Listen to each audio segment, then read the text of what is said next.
Good morning. So I recently got up. The dogs just looked at me like I was, what? Good morning.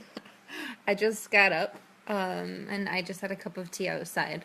I got up at 7, which is the latest that I've slept in. I can't even remember in how long because I'm usually, like, regardless of the day of the week, I'm up between 3 and 4 a.m. To go for a run or and to write.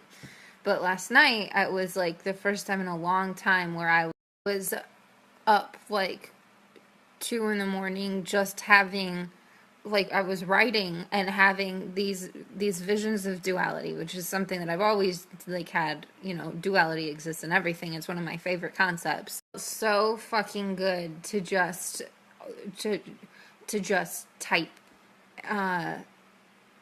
about the concept of black and white, and about the concept of good and evil, and about the concept of duality. I don't know where that Taylor had been in a while, because I've been writing, and should has felt good, should has been flowing, but not like that.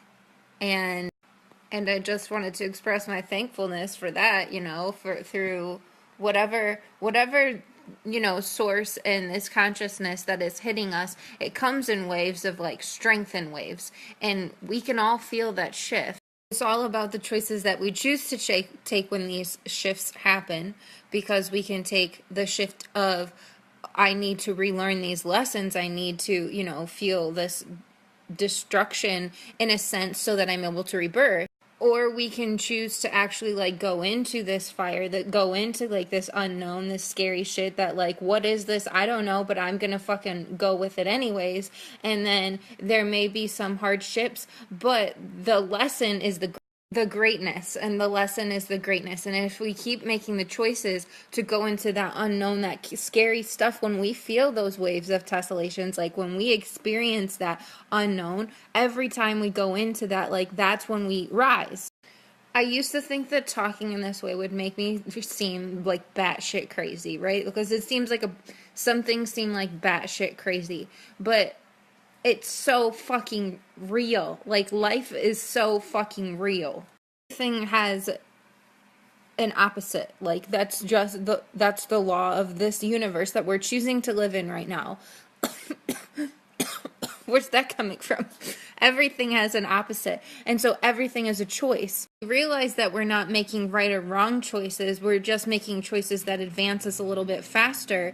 Then shit that we want starts to flow to us, whether it's concepts or it's words or it's, physical things.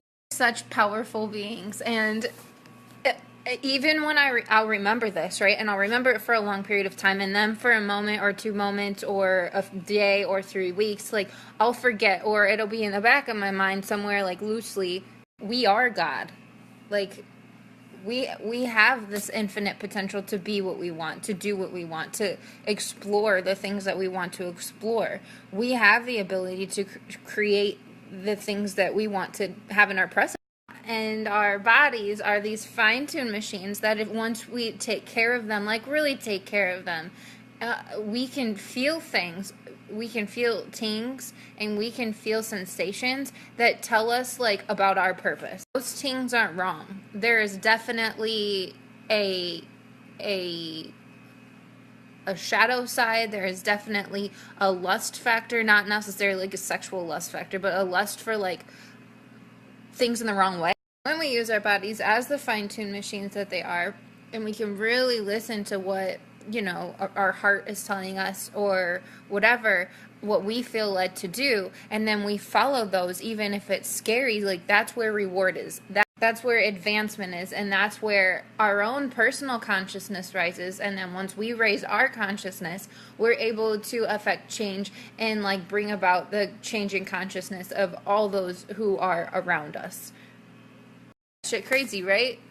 Batshit crazy. But also, the coolest concept ever, that we are the creators of what we want to see around us, and that it's so fucking easy to forget that and get lost in moments that are painful. So black and white, yin and yang, duality is absolutely my favorite thing because it's so in existence and it's so in this universe that we've decided to live in right now. And once we learn to use that to our advantage, and then we come to this like smack in the face, this realization that magic isn't pretend. Magic is very real, and we are conductors of the magic, right?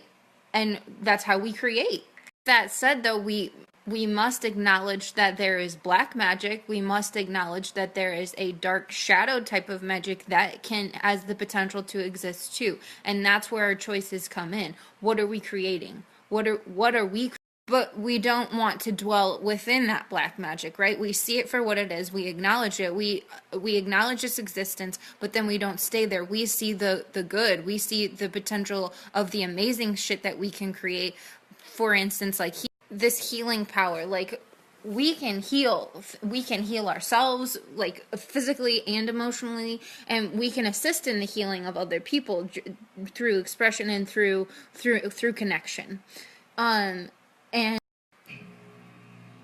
I broke my foot a couple weeks ago, and I completely healed it on my own with this intention, like, oh, I'll just, if it doesn't heal, I'll go to the doctor. But I was convinced that I could heal it on my own. I know, fucking crazy. So I'll save that story for another time, because I'm getting kind of hungry. But a happy Sunday, and thank you for listening to my stories, because it feels so good to fucking circle talk. So good. So good.